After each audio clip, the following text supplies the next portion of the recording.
Break में कहाँ गायब हो गए थे? यार मैं अपने क्रेडिट कार्ड का बिल और फोन का बिल भरने गया हुआ था। बिल भर दिया? हाँ। इतना लंबा ब्रेक तो नहीं लेते हम। नहीं बट मतलब इतनी जल्दी कैसे? अरे बस यही तो है। अच्छा बताओ, ज्यादा ना एक्टिंग मत करो, बताओ इतनी जल्दी कैसे? इतनी जल्दी कैसे? हाँ। मेरे पास जो है मेरा एक ऐसा तकनीकी दोस्त है जो मेरे सारे काम शट से एकदम आसान कर देता है। मतलब तुम अपना बिल सेंटर अपने साथ लेकर चलते हो? मेरा बिल सेंटर है, मेरा लैपटॉप और इंटरनेट, मतलब ऐसा उसके थ्रू मैं अपने फोन का बिल, अपने क्रेडिट कार्ड का बिल फटाक देती, बस कुछ बटन दबा के और ट्रांजैक्शन एकदम ओके हो जाती है और मेरा बिल भर जाता है। हाँ, ये बात तो तुम बिल्कुल सही कह रहे हो कि ये सब जो फैसिलिटीज है इनसे कितना आराम हो गया ना, बिल भरने के लिए लंबी लंबी लाइनें नहीं लगानी होती। अरे नहीं तो मुझे याद है भाई साहब, जब मैं पहले बिल जमा करने जाता था, है मतलब नहा के निकलो, लाइन में खड़े हो जाओ और आधे रास्ते पहुंचते पहुंचते आपको लगता था मैं नहाया तो था लेकिन कैसे अजीब सा लग रहा है ना। सही में सूख जाते हो आप। लेकिन एक बात ये भी सोचो विशाल कि ये जो फैसिलिटीज हैं ये तो बड़े बड़े शहरों में ही है, मतलब रिमोट एरियाज में, छोटे एरियाज में तो अभी भी इनकी कमी है। हाँ, ये तो है। इनफैक्ट ये सब तो बहुत एडवांस स्टेजेस हैं, बेसिक फैसिलिटीज ही नहीं है। गांव में जाओ, दूर दराज के इलाकों में जाओ, इसलिए तो वहां पर और भी ज्यादा परेशानियां हैं। मतलब मैं समझा नहीं। देखो फॉर एग्जाम्पल मेरी कॉलोनी में जो प्रेस करता है उसकी जो वाइफ है वो उसके गांव में रहती है, ठीक है, तो वहां पर वो बीमार पड़ गई। अब क्योंकि वहां पर बेसिक फैसिलिटीज नहीं है, उपचार के अच्छे तरीके नहीं है, इसलिए पता नहीं चला कि प्रॉब्लम क्या है, तो उसकी हालत जो है और भी ज्यादा सीरियस हो गई। फिर जब वो उसको शहर लेकर आया, यहाँ पे जब ढंग से इलाज हुआ तो पता चला कि ये बहुत मेजर प्रॉब्लम हो सकती थी, काफी फेटल हो सकता था अगर सही समय पर इलाज ना किया जाता तो। काश यार, मतलब ऐसे लोगों की मदद हम कर पाते। अगर ठान लो तो जरूर कर सकते हैं। अब डॉक्टर प्रसून को ही ले लो। डॉक्टर प्रसून? डॉक्टर प्रसून एक ऐसी शख्सियत है जिनका पूरा प्रयास यही रहता है कि इलाज के मामले में किसी को कहीं भी कोई अभाव ना हो, और उसके लिए वो वेबसाइट और फोन के जरिए मदद करते रहते हैं। ओ यू मीन वो ये करते हैं कि जैसे अगर किसी को कोई बीमारी है तो उसका इलाज कहाँ पर होता है प्रॉपर और कहाँ फ्री में होता है सरकारी हॉस्पिटल्स वगैरह में, तो वो गाइड करते हैं लोग। बिल्कुल, कम से कम ऐसी मदद तो हम कर ही सकते हैं। हम खुद तो डॉक्टर नहीं बन सकते किसी का इलाज करने के लिए, लेकिन हाँ उस जगह तक तो पहुंचा ही सकते हैं। कमाल है यार, मतलब डॉक्टर प्रसून और इनका जो ये काम है ये तो बहुत ही काबिल तारीफ है। प्लीज हमें मिलवाओ यार। बिल्कुल, तो चलो तुम्हारी ये हम इच्छा पूरी कर देते हैं, आपको भी मिलाते हैं डॉक्टर प्रसून से।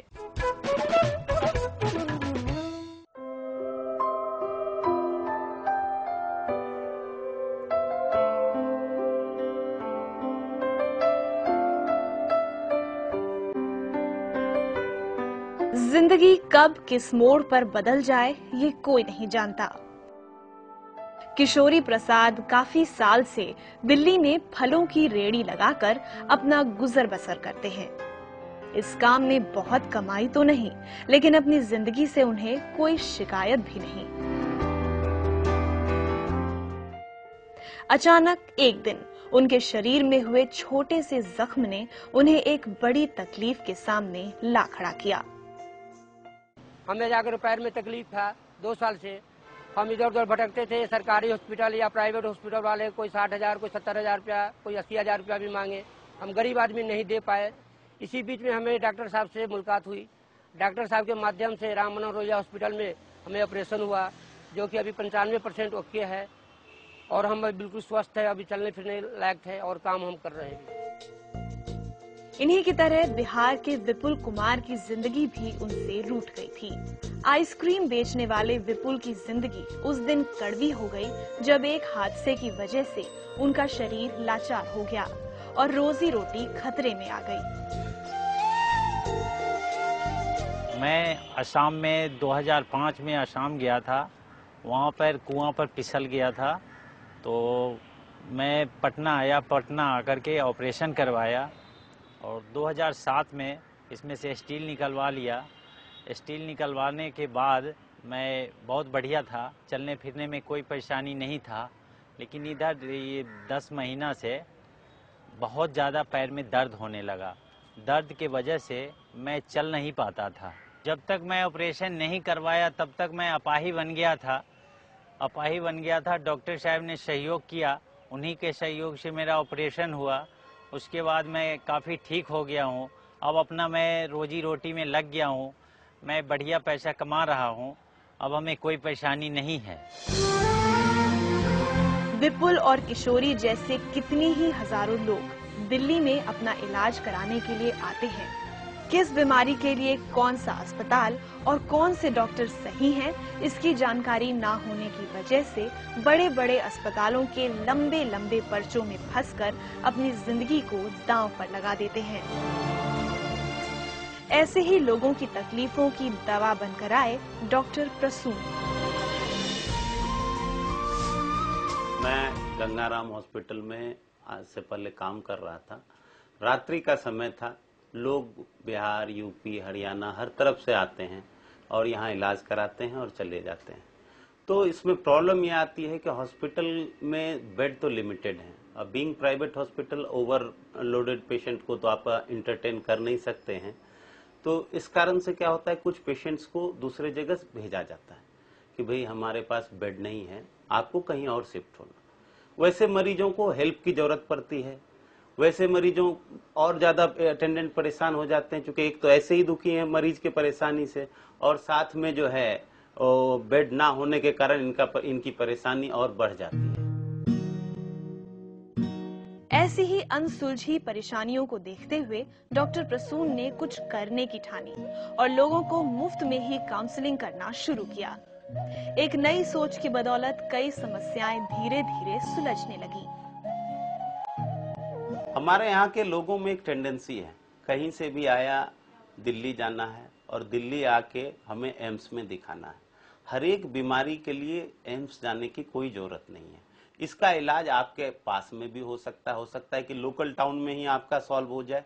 हो सकता है कि वहां नहीं सॉल्व हो पा रहा है तो दिल्ली के अंदर में बहुत सारे हॉस्पिटल हैं, छोटे हॉस्पिटल, बड़े हॉस्पिटल दिल्ली सरकार ने बना रखे हैं, जहां पर कि आपकी छोटी बीमारियों का इलाज होता है। और इस तरह से आपका टाइम भी बचता है। और एम्स के अंदर में जो भीड़ लगी हुई रहती है, जो सुबह 4:30 बजे 5 बजे से लोग वहां क्यू में खड़े हो जाते हैं कार्ड बनाने के लिए, वो थोड़ा सा रश भी कम हो जाएगा। सुपर स्पेशलिटी हॉस्पिटल है को बनाया ही गया है सुपर स्पेशलिटी पेशेंट के लिए, जो कि कहीं से ट्रीट नहीं हो पा रहा है, वो वहां पर आए, उनको ये फैसिलिटी मिले, उनको बेड मिले और उनका इलाज वहां पर हो। डॉक्टर प्रसून की इनोवेटिव सोच ने न जाने कितने ही मरीजों की मुश्किलों को कम किया। दूर दराज से आने वाले मरीजों के लिए कई तरह की सहूलियत हुई और काफी फायदेमंद साबित हुई।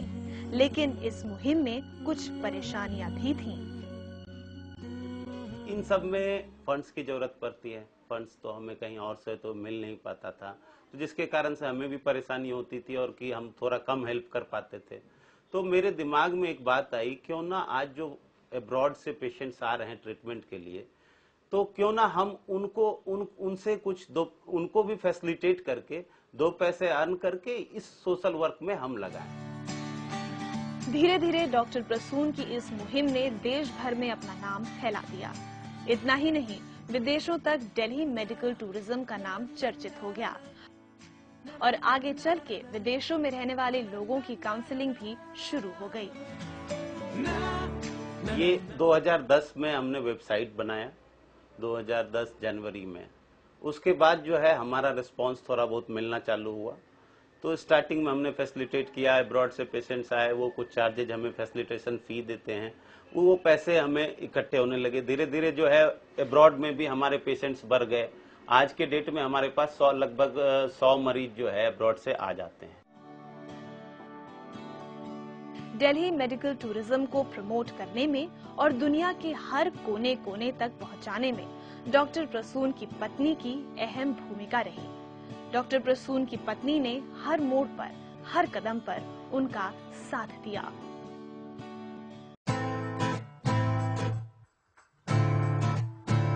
आज डॉक्टर प्रसून की कोशिश ने कई गरीबों की मदद की है, जिनके लिए सही तौर से इलाज होना न केवल मुश्किल था, बल्कि इलाज के पीछे होने वाले खर्चे भी एक अहम बात थी। डॉक्टर को भगवान मानने की बात को सच कर दिखाया है डॉक्टर प्रसून ने। पुअर पेशेंट्स को, पुअर गरीबों की सहायता करने से एक इंटरनल सेटिस्फेक्शन मिलती है, जो कि महसूस की जा सकती है, उसको एक्सप्लेन नहीं किया जा सकता है। लोगों के लिए जिस तरह की मदद डॉक्टर प्रसून ने की है, उसके लिए हर वो बात छोटी लगती है। बस एक बार उन मरीजों से पूछ के देखिए जिनकी जिंदगी की उखड़ती सांसों को उनकी कोशिश ने फिर नई जिंदगी दी है। सबसे बड़ी चैलेंज तो है गवर्नमेंट ऑर्गेनाइजेशन के साथ में इंटरेक्ट करके इनके फैसिलिटी को थोड़ा सा फास्ट करना, क्योंकि ये दूर से आए हुए हैं, ज्यादा दिन तक रुक नहीं सकते, इनकी पॉकेट भी अलाउ नहीं करता है कि ये यहाँ रुक के इलाज करा सकें। तो हमें अगर गवर्नमेंट थोड़ा हेल्प करे तो हम इनको कोऑर्डिनेट करके अच्छी तरह से इनको जल्दी से जल्दी ट्रीटमेंट फैसिलिटी का एक प्रोविजन निकाल सकते हैं। कितने ही लोगों को सहारा देकर उनकी जिंदगी को डूबने से बचाया है। कितने ही लोग बड़े अस्पतालों के दरवाजों पर दस्तक देते हैं सिर्फ इसी उम्मीद से कि उनकी परेशानियों का हल शायद यहाँ मिल सके। जिस शहर में बाहर से आए लोगों का कोई नहीं था, वहीं डॉक्टर प्रसून की कोशिश की वजह से ही इनके आंसुओं को दोबारा मुस्कुराने का मौका मिला है।